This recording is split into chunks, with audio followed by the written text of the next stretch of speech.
নবম শ্রেণীর সুপ্রিয় শিক্ষার্থী বন্ধুরা, তোমাদের বিজ্ঞান অনুসন্ধানী পাঠ বইয়ের ষষ্ঠ অধ্যায় পর্যায় সারণীর গুরুত্বপূর্ণ আরও একটি পর্বে সকলকে স্বাগত জানাচ্ছি।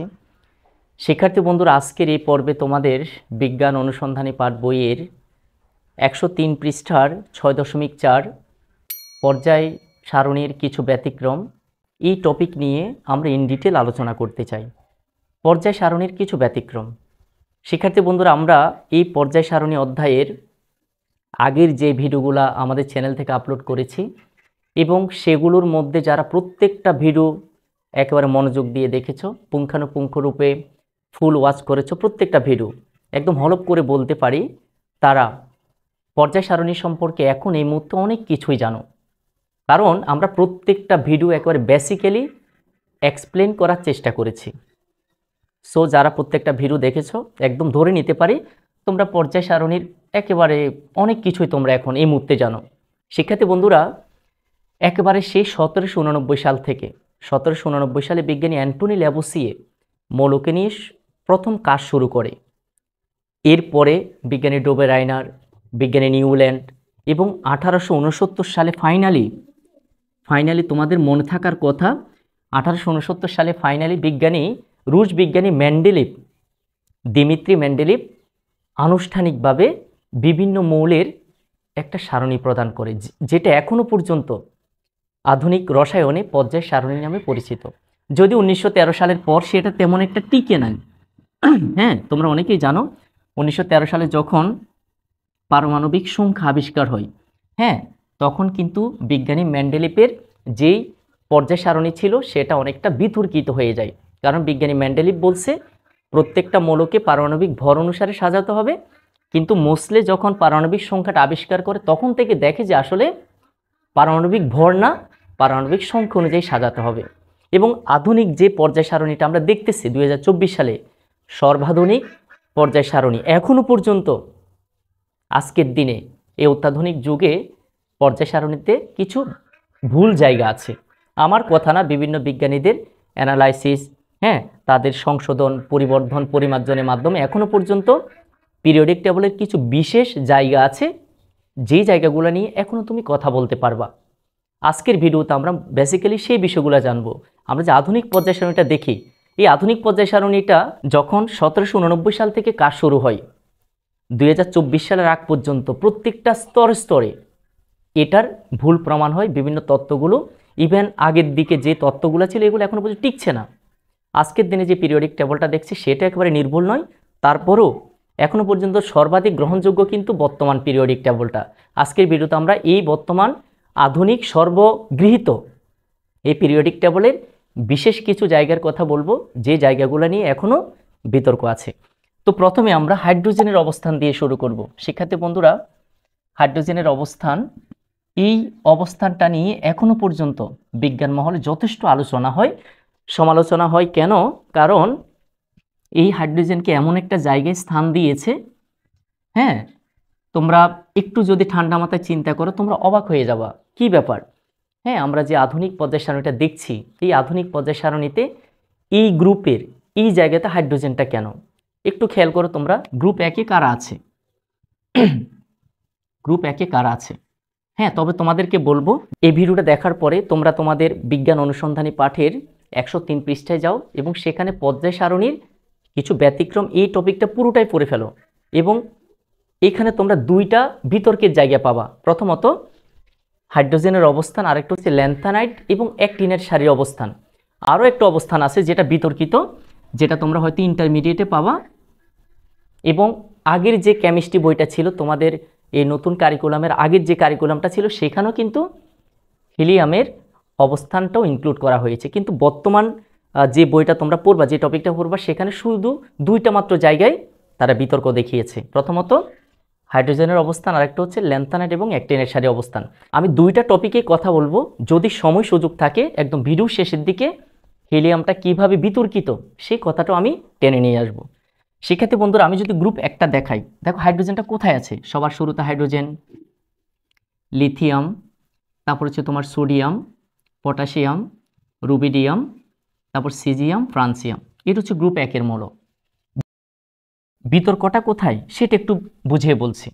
দেখো তোমরা, এটা হচ্ছে গ্রুপ 1-এর অবস্থান। একটু দেখো তো, এই হাইড্রোজেনটাকে যদি তুমি বাদ দাও, লিথিয়াম থেকে শুরু করে ফ্রান্সিয়াম, প্রত্যেকটা মৌল এখানে ধাতু। শুধুমাত্র ধাতু না, এরা এক কথায় ক্ষার ধাতু। এখন প্রশ্ন হতে পারে, স্যার এই ক্ষার ধাতুদের সাথে এই হাইড্রোজেন, যেটা পৃথিবীর সবচাইতে হালকা মৌল, এই মৌলটাকে কেন এখানে স্থান দিল? এবং এটা একটা অধাতু। জানো তোমরা, হাইড্রোজেনটা কিন্তু গ্যাস, হাইড্রোজেনটা গ্যাস, কিন্তু এখানে যে 6টা মৌল আছে, lithium, sodium, potassium, rubidium, caesium, francium, এই 6টা মৌল কিন্তু গ্যাস না, এরা সম্পূর্ণরূপে ধাতু। আর আমরা জানি পিরিয়ডিক টেবলটা সাজানো হয়েছে মূলত এই কারণে, বেসিক্যালি একটা গ্রুপের প্রত্যেকটা মৌলের ধর্ম একই রকম হতে হবে। কিন্তু তোমরা ভালোভাবে দেখো, হাইড্রোজেনের ধর্ম এবং লিথিয়াম, সোডিয়াম, পটাশিয়াম, রুবিডিয়াম, অন্যান্য খাদ্যাতুদের ধর্মের কোনো মিলিত নেই। তারপরে বিজ্ঞানীরা এখানে কেন দিল একটু পরে বুঝিয়ে বলছি। এখন এখানে হওয়াতে আমরা বিতর্কিত বলতেছি, একটু ঠান্ডা মাথায় চিন্তা করো। তাহলে পিরিয়ডিক টেবলের স্যার কোথায় হলে ভালো হতো? হ্যাঁ, এরকম একটা জায়গা আছে যেখানে স্থান দিল তেমন একটা অসুবিধা হতো না। সেখানে কেন স্থান দিই নাই সেটাও বলবো, কেন এখানে স্থান হলো। এই পিরিয়ডিক টেবলের এই হাইড্রোজেন মৌলটাকে কেন গ্রুপ 1-এ আমরা স্থান দিলাম, আর কোথায় হওয়ার কথা ছিল সেটা একটু বলি। তোমরা গ্রুপ 17টা একটু দেখো তো, মনে পড়ে কি না? গ্রুপ 17টা শুরুতে কে ছিল? ফ্লোরিন, এরপর ছিল ক্লোরিন, ব্রোমিন, আয়োডিন, অ্যাসটেটাইন এবং টেনেসাইন। এই যে 6টা মৌল দেখতেছো, 6টা মৌল কিনা? Fluorine, chlorine, bromine, iodine, astatine, tennessine. 1টা 2টা 3টা 4টা 5টা 6টা, এই 6টা মৌল কিন্তু গ্রুপ 17। কেন এই গ্রুপ 17-এর মৌলগুলো আমি লিখলাম? কারণ এই হাইড্রোজেনটাকে যদি তুমি গ্রুপ 1-এ স্থান না দাও, এই মৌলটা স্থান হওয়ার কথা গ্রুপ 17-তে। কিভাবে? আমি লজিক্যালি তোমাদের সাথে তথ্যগুলো শেয়ার করছি। দেখো, হাইড্রোজেনের ইলেকট্রন বিন্যাস দিয়ে আমরা একটু শুরু করি। আমি বইতে যে তথ্যগুলো আছে আমি সেই তথ্যের আলোকে ব্যাখ্যাগুলো দিচ্ছি। আমি চাইলে হাইড্রোজেন নিয়ে আসলে অনেক যুক্তি দিতে পারি। ইভেন আমার একটা ভিডিও আছে, প্রায় 20 মিনিটের ভিডিও, যেখানে আমরা শুধুমাত্র হাইড্রোজেন নিয়ে কথা বলেছিলাম। কিন্তু আজকের এই ভিডিওটা আমি একটু বেশি বড় করব না, খুব মূল্যবান কথাগুলো যেগুলো না বললেই নয় সেই কথাগুলো শুধু নিয়ে আসবো। প্রয়োজনে তোমরা যদি চাও কমেন্টস করো, আমি শুধুমাত্র হাইড্রোজেন এবং হিলিয়াম এবং ল্যান্থানাইট, অ্যাক্টিনাইট সারির অবস্থান নিয়ে আলাদা আলাদা যদি সম্ভব হয় আমি ভিডিও আপলোড করব, তাও তোমাদের আগ্রহের ভিত্তিতে। তবে আজকের ভিডিওতে আমরা হাইড্রোজেন এবং ল্যান্থানাইট এবং অ্যাক্টিনাইট সারির অবস্থানের খুবই মূল্যবান কথাগুলো আমি নিয়ে আসবো। দেখো, হাইড্রোজেন যার পারমাণবিক সংখ্যা হচ্ছে 1। এখন এই মৌলের ইলেকট্রন বিন্যাস যদি আমরা করি 1s1, আমরা সবাই জানি হাইড্রোজেনের পারমাণবিক সংখ্যা কিন্তু 1, ইলেকট্রন বিন্যাস যদি করো 1s1। এবার এখানে যে ক্ষার ধাতুগুলো আছে একটু তাদের দিকে লক্ষ্য করো। লিথিয়াম দেখো তো, লিথিয়ামের 3, 1s2, 2s1। তারপর হচ্ছে তোমার লিথিয়াম, সোডিয়ামটা করি 11, 1s2, 2s2, 2p6, 3s1। দেখো তো, 2 2 4, 4 6 10, 10 1 11।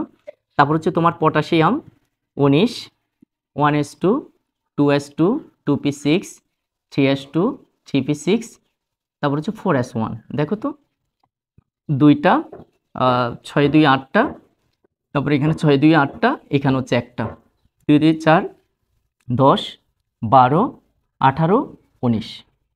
এখন এখানে যে 3টা ক্ষার ধাতু আমরা লিখলাম, আরও লিখতে পারি, আরও লেখার দরকার নাই, লিখা যায় কিন্তু আমরা লিখবো না, কারণ এই 3টা দিয়ে তথ্যগুলো চলে আসবে, যুক্তিটা চলে আসবে। দেখো, লিথিয়াম, সোডিয়াম, পটাশিয়াম, এখানে যে 3টা মৌল আছে প্রত্যেকের শেষ কক্ষপথটা একটু আমি সার্কেল করি, আইডেন্টিফাই করি। দেখো কি বুঝলা? প্রত্যেকটা মৌলের শেষ কক্ষপথে একটা করে ইলেকট্রন আছে। ইভেন তুমি যদি রুবিডিয়াম, সিজিয়াম, ফ্রান্সিয়াম এই 3টা মৌলও করো, তাদের শেষ কক্ষপথে তুমি একটা করে ইলেকট্রন পাবা। হ্যাঁ, হয়তো কক্ষপথের সংখ্যাটা বাড়বে, কিন্তু শেষ কক্ষপথে শুধুমাত্র একটা ইলেকট্রন পাবা। এবার তুমি হাইড্রোজেনটা দেখো, তাও একটা ইলেকট্রন। এই লজিক্যালি ইলেকট্রন বিন্যাসের ভিত্তিতে বিজ্ঞানীরা এই হাইড্রোজেন মৌলটাকে এই খাদ্যাতুর সাথে কি করেছে? খাদ্যাতুর সাথে স্থান দিয়েছে। আরও একটা বিষয়, এই যে মৌলগুলো আছে ধাতু কেন? লিথিয়াম, সোডিয়াম, পটাশিয়াম, এদেরকে ধাতু কেন বলা হচ্ছে? কারণ এরা ইলেকট্রন দান করতে পারে। এবং এটাই সত্য, আসলে লিথিয়াম থেকে একদম ফ্রান্সিয়াম পর্যন্ত প্রত্যেকটা মৌল ইলেকট্রন দান করতে পারে। দেখাচ্ছি কিভাবে, দেখো। লিথিয়াম যখন একটি ইলেকট্রন দান করে তখন সেটা লিথিয়াম প্লাস হয়। এই যে এই একটি ইলেকট্রন খুব সহজে দান করে দিতে পারে লিথিয়াম, প্রত্যেকটা ধাতু পারে। সোডিয়াম, এই যে শেষ কক্ষপথে ইলেকট্রনটা আছে, একটি ইলেকট্রন দান করে সোডিয়াম প্লাসে পরিণত হয়। একইভাবে পটাশিয়াম, শেষ কক্ষপথে যে ইলেকট্রনটা আছে এটা যদি দান করে দেয় সেও কিন্তু পটাশিয়াম প্লাসে পরিণত হয়, অর্থাৎ ইলেকট্রন দান করলে ধনাত্মক আয়নে পরিণত হয়। ঠিক তাদের মতো, খাদ্যধাতুদের মতো এই যে হাইড্রোজেনটা আছে, এই হাইড্রোজেনটাও একটি ইলেকট্রন দান করে কি হয়, H প্লাস বা প্রোটনে পরিণত হয়। এটা নাম হচ্ছে প্রোটন, প্রোটনও বলতে পারবা, প্রোটন অথবা হাইড্রোজেন প্লাস। ঠিক আছে, তাহলে এই যে হাইড্রোজেনটা এখানে আছে এটা যদিও একটা অধাতু, কিন্তু তুমি কিছু কিছু ধর্ম বিশ্লেষণ করলে, কিছু কিছু ক্যারেক্টারিস্টিক যদি তুমি অ্যানালাইসিস করো, দেখবা যে আসলে গ্রুপ একে স্থান না দিয়েও তুমি পারবা না। এখানে যে মৌলগুলো আছে প্রত্যেকের শেষ কক্ষপথে একটি ইলেকট্রন, হাইড্রোজেনেরও একটি ইলেকট্রন, এরা সবাই ইলেকট্রন দান করতে পারে, আবার হাইড্রোজেন ইলেকট্রন দান করতে পারে। সো সব দিক বিবেচনা করে বিজ্ঞানীরা চিন্তা করলো না একে খাদ্যধাতুদের সাথে রাখি। এখন বিতর্কের জায়গায় যেহেতু প্রশ্ন উঠেছে, এটাকে কেন গ্রুপ 17-তে স্থান দেওয়া যায়, যেহেতু প্রশ্নটা উঠেছে সেটা একটু ক্লিয়ার করি। তোমরা একটু দেখো, এবার আমি 17-এর পক্ষে একটু যুক্তি দিচ্ছি। 17-এর পক্ষে যুক্তি দিচ্ছি, 17-তে কেন স্থান দেওয়া যায় সেটা একটু দেখাই। এটার বিন্যাস তো এখানে দেওয়া আছে। এবার 17 নম্বরে ফ্লোরিন দিয়ে শুরু করি। ফ্লোরিন আমরা জানি 9, 1s2 2s2 2p5 নাকি, 5 2 7 7 2 9। এরপরে ফ্লোরিন, ক্লোরিন দিচ্ছি। ক্লোরিন কত, chlorine 17, 1s2 2s2 2p6 3s2 3p5। দেখো এখানে 2টা, এখানে 8টা, এখানে 7টা, এখানে 7টা। তুমি যদি ব্রোমিন করো 35, আমি করব না, আমি সময় বাঁচাচ্ছি তোমাদের জন্য যাতে ভিডিওটা বোরিং না হয় তোমাদের। ফ্লোরিন, ক্লোরিন, ব্রোমিন, যদি ব্রোমিনটা করো তুমি দেখবা কি জানো, করে দেখতে পারো, শেষ পর্যন্ত আসবে 4s2 4p5, শেষ পর্যন্ত এই বিন্যাসটা আসবে। অর্থাৎ এখানে তৃতীয় কক্ষপথ, এখানে দ্বিতীয় কক্ষপথ, এখানে চতুর্থ কক্ষপথ। ইভেন তুমি যদি আয়োডিন, অ্যাস্টেটাইন, টেনাসাইন করো তাদের ক্ষেত্রে তুমি দেখবা যে সর্বশেষ কক্ষপথে সবসময় একটা করে কক্ষপথ বাড়বে এবং আলটিমেটলি 7টা করে ইলেকট্রন থাকবে। এই যে দেখো এখানে 7টা, 5 2 7, এখানে 5 2 7, এখানে 5 2 7। এখন 7টি ইলেকট্রন থাকার কারণে এখানে যে মৌলগুলো আছে এগুলো কিন্তু হ্যালোজেন মৌল। আমরা জানি গ্রুপ 17-তে যে মৌলগুলো আছে সবগুলো কিন্তু হ্যালোজেন মৌল। এই হ্যালোজেন মৌলগুলো 7টি ইলেকট্রন থাকার কারণে যখন এরা কারোর সাথে রাসায়নিক বিক্রিয়া করে তখন এরা একটা ইলেকট্রন গ্রহণ করে।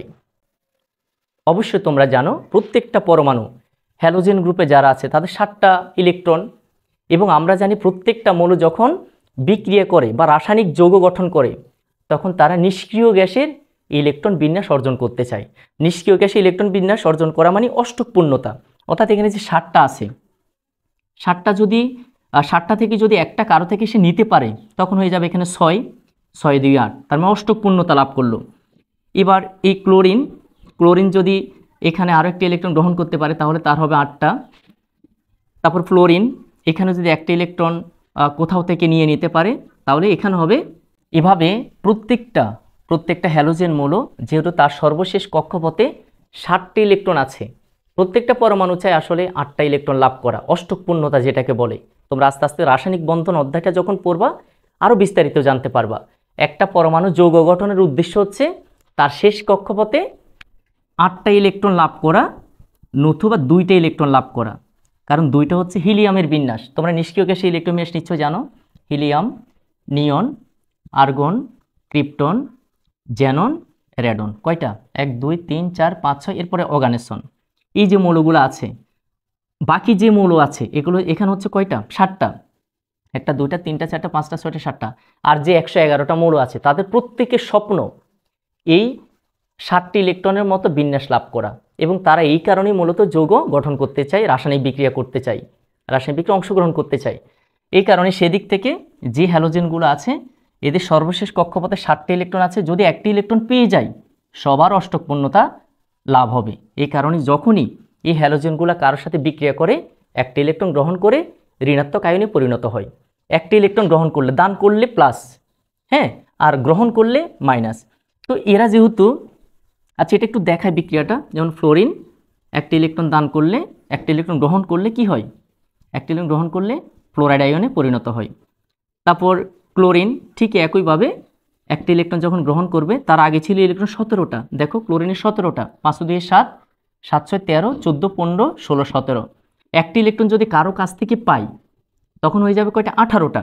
তো 18টা হলে সে কিন্তু আর্গন, এই যে আর্গন, আর্গনের বিন্যাস কিন্তু 18, এর 2, নিয়নের হচ্ছে তোমার 10, এর 18, ক্রিপ্টন হচ্ছে 36।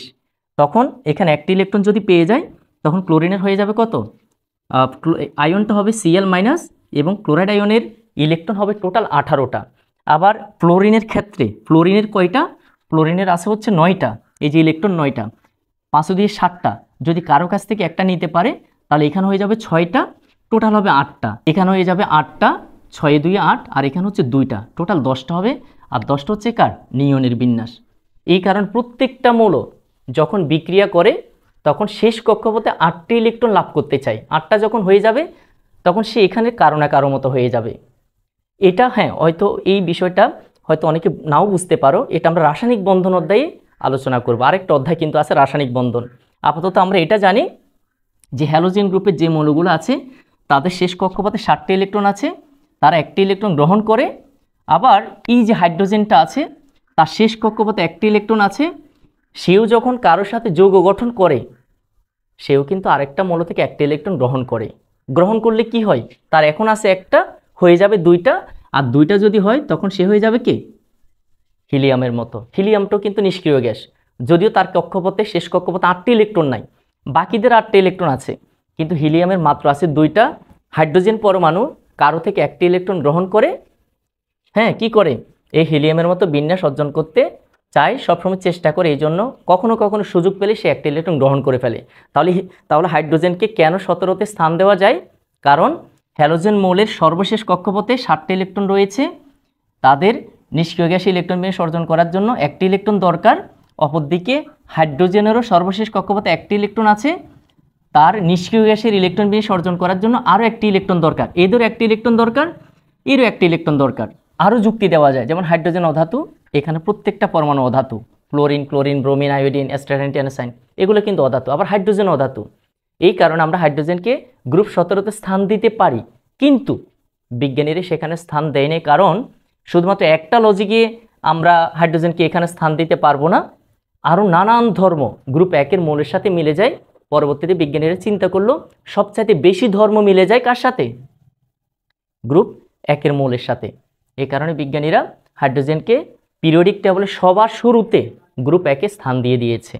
এবার গেলো হাইড্রোজেনের অবস্থানটা আমরা মোটামুটি তোমাদের বইয়ের তথ্যের আলোকে আমরা ব্যাখ্যাটা দিয়েছি। এবার আমরা ল্যান্থানাইট এবং অ্যাক্টিনেট সারির অবস্থানটা একটু বলি। হ্যাঁ, ল্যান্থানাইট এবং অ্যাক্টিনেট সারির অবস্থান তোমরা দেখবা পিরিয়ডিক টেবলের নিচে আরও 2টা লাইন আছে। তোমরা যারা খেয়াল করেছো তারা দেখতে পেয়েছো পিরিয়ডিক টেবলটা। আমি জাস্ট ফরম্যাটটা আঁকি, হ্যাঁ, ফরম্যাটটা একটু আঁকি, ফরম্যাটটা আঁকার চেষ্টা করছি। এই তো এখানে অনেকগুলো পর্যায় টর্যায় আছে, তোমরা নিজেরা এঁকে নিবা, ভুল হতে পারে। হ্যাঁ, আমি ওগুলা দিচ্ছি না, গ্রুপটা মিলাবো না। এখানে দেখবা নিচে আরও 2টা কি আছে, সারি আছে, এরকম, বা এভাবে দিতে পারি, এভাবে 2টা সারি আছে। তো এখানে প্রথম মৌলটা হচ্ছে ল্যান্থানাম, এখানে প্রথম মৌলটা হচ্ছে অ্যাক্টিনিয়াম অথবা অ্যাক্টিনাম। এটাকে বলা হয় ল্যান্থানাইট সিরিজ, আর এটাকে বলা হয় অ্যাক্টিনাইট সিরিজ। এখন প্রশ্ন হচ্ছে, এই আধুনিক পর্যায় সারণীতে এই দুটি সারিকে এখানে কেন স্থান দেওয়া হয়েছে, এই মৌলগুলোকে বাইরে কেন রাখা হলো, ভিতরে কেন এদের জায়গা হলো না? এই ল্যান্থানামে মনে হয় এখানে 15টা আছে, টোটাল কয়টা, 15টা মৌল, ল্যান্থানাম সহ 15টা মৌল। আবার এখানে অ্যাক্টিনিয়াম যে সারিটা, অর্থাৎ অ্যাক্টিনেট যে সারিটা, সেখানেও কিন্তু 15টা আছে। টোটালে 30টা মৌলকে পিরিয়ডিক টেবলের মূল যেই মূল যে ঘর সেখানে স্থান না দিয়ে এখানে কেন স্থান দিল, এটা এখনো পর্যন্ত বিজ্ঞানীদের আলোচনার কেন্দ্রবিন্দুতে আছে, সমালোচনা করা হচ্ছে। আধুনিক পিরিয়ডিক টেবলের মতো হইতে হবে। এখানে একটা পিরিয়ডিক টেবল উপর আছে, তারপর কিছু মৌলের জন্য আবার এটাকে বাইরে কেন স্থান দেওয়া হয়েছে, এটা হচ্ছে বিতর্কের জায়গা। তো এটা কেন করা হলো সেটা একটু বলি। তোমরা দেখবা পিরিয়ডিক টেবলে টোটাল 18টা গ্রুপ আছে, এরকম 18টা গ্রুপ। এই 18টা গ্রুপের মধ্যে 3 নাম্বার গ্রুপ, যেটা 3 নাম্বার গ্রুপ, এটা 1, এটা 2, এটা 3, 3 নাম্বার গ্রুপের 3 নাম্বার গ্রুপ একটু মনে রাখবা, 3 নং গ্রুপ এবং 1 2 1 2 3 4 5 6 7 এরকম, এটা মুছে ফেলি, এরকম 7টা পর্যায় আছে। তোমরা দেখবা 6 নাম্বার পর্যায়, এটা হচ্ছে 6 নাম্বার পর্যায় এবং 3 নাম্বার গ্রুপের এই যে ঘরটা আছে এখানে শুধু 57 দেওয়া আছে। তোমাদের পিরিয়ডিক টেবলে দেখো কোনো মৌলের নাম নাই, 57। আবার এইখানে এই ল্যান্থা নামটা হচ্ছে 57 থেকে 71, টোটাল 15টা মৌল। আবার এখানে 89 থেকে 103, 15টা মৌল, 103 15টা মৌল। এই 15টা মৌল হওয়ার কথা ছিল কোথায় জানো? ল্যান্থা নামের সাথে যে 14টা মৌল পিছনে আছে এদের প্রত্যেকটার অবস্থান হওয়ার কথা ছিল 3 নাম্বার গ্রুপ 6 নাম্বার পর্যায়ে, অর্থাৎ এই জায়গাটাতে হওয়ার কথা। কারণ এইখানে প্রত্যেকটা মৌলের ধর্ম একই রকম। ল্যান্থানামের পরে ল্যান্থানাম, সিরিয়াম আর যতগুলো মৌল আছে প্রত্যেকটা মৌলের ধর্ম একই রকম। যদি তোমাকে স্থান দিতেই হয় পিরিয়ডিক টেবলে তাহলে সবগুলো মৌলকে এই ঘরে স্থান দিতে হবে, নতুবা এখান থেকে নিচের দিকে লিখতে হবে, নিচের দিকে 15টা মৌলকে স্থান দিতে হবে। একইভাবে অ্যাক্টিনিয়াম যেটা বা অ্যাক্টিনেট সারি যেটা, সেখানে টোটাল 15টা মৌল আছে। এই 15টা মৌলের সবার ধর্ম একই রকম।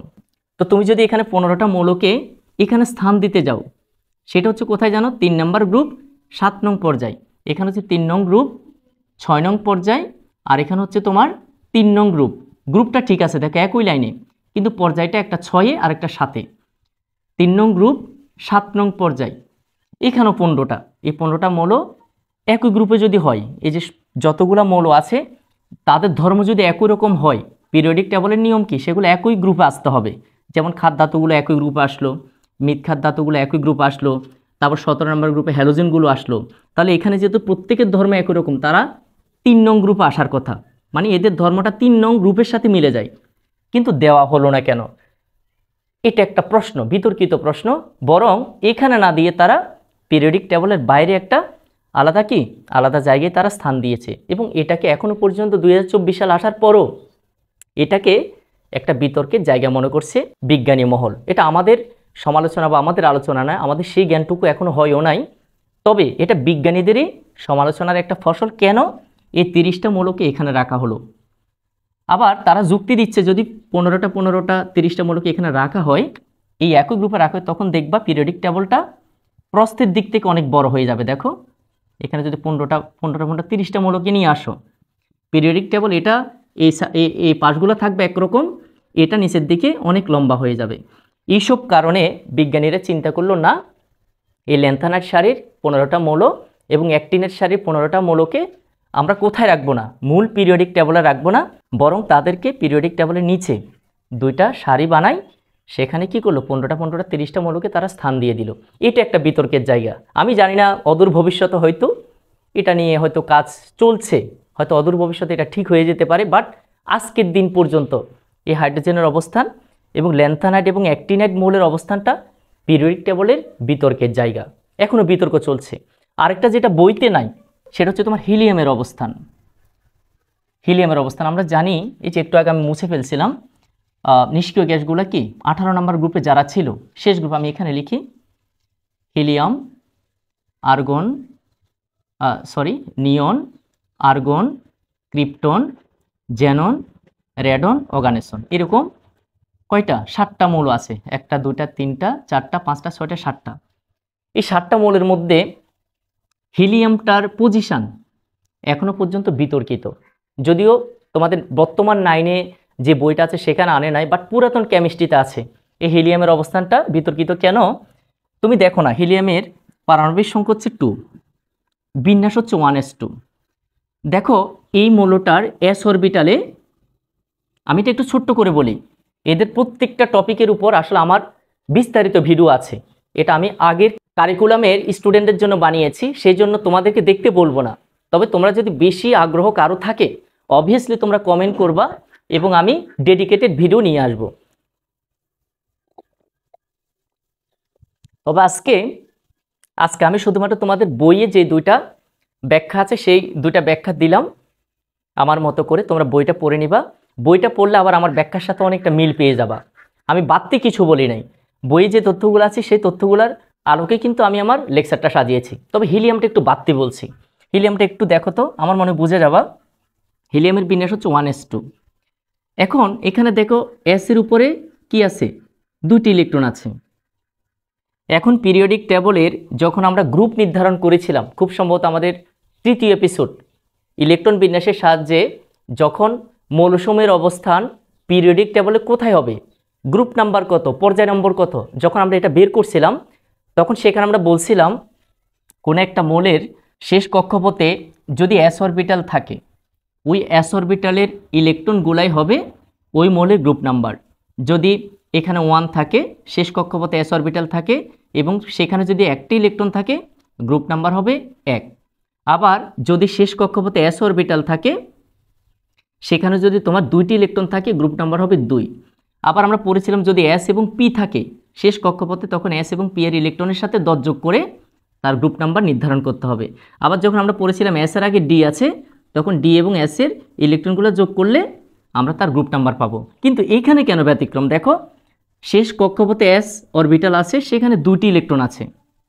সো এই হিলিয়ামের অবস্থান হওয়ার কথা 2 নাম্বার গ্রুপের হয়তো শুরুতে, কিন্তু সেটাকে তারা এই গ্রুপ 2-এ না দিয়ে কোথায় নিয়ে গেল, নিষ্ক্রিয় গ্যাসের সাথে নিয়ে গেল। কেন নিয়ে গেল? ইলেকট্রন বিন্যাসের দিক থেকে কিন্তু কোথায় পড়ে, গ্রুপ 2-এ পড়ে। কিন্তু আমরা দেখতেছি যে বাস্তবে এই হিলিয়ামকে রাখা হয়েছে গ্রুপ 18 এর সাথে। এই প্রশ্নের উত্তর এখনো পর্যন্ত নেই। তবে বিজ্ঞানীরা যে এক্সপ্লানেশনটা দিল সেটা হচ্ছে হিলিয়ামের ধর্মগুলো নিষ্ক্রিয় গ্যাসের ধর্মের সাথে মিলে যাচ্ছে। ঠিক আছে, অন্যান্য পদার্থগুলো এখানে দেখো সবগুলো নিষ্ক্রিয়, হিলিয়ামটাও নিষ্ক্রিয়। হিলিয়ামটাও চাইলে কারোর সাথে যৌগ গঠন করে না। সব দিক বিবেচনা করে হিলিয়ামকে গ্রুপ 18-তে স্থান দিয়েছে। প্রিয় শিক্ষার্থী বন্ধুরা, আশা করি ভিডিওতে তোমরা অনেক উপকৃত হবে এবং ব্যতিক্রম অবস্থানের যত তথ্য তোমাদের জানানো দরকার প্রত্যেকটা তথ্য আমি নিয়ে এসেছি, বেসিক্যালি নিয়ে এসেছি। যদিও চাইলে এখানে আরও ইন ডিটেল অনেক কথা বলা যায়, তারপরও সময়ের কথা চিন্তা করে আমরা সবগুলো তথ্য নিয়ে আসি নাই। যদি নতুন শিক্ষার্থী কেউ ভিডিওটা দেখে থাকো, আমাদের পরবর্তী বিজ্ঞান এবং গণিতের প্রত্যেকটা কন্টেন্ট সবার আগে পাওয়ার জন্য আমাদের চ্যানেলটি সাবস্ক্রাইব করবে এবং ভিডিওটা যদি পছন্দ হয়, ভালো লাগে, ভিডিওতে লাইক করবে। কোনো প্রশ্ন থাকলে কমেন্ট সেকশন ওপেন আছে, সেখানে কমেন্ট করবে। আজকের মতো বিদায় নিচ্ছি, সকলকে অসংখ্য ধন্যবাদ।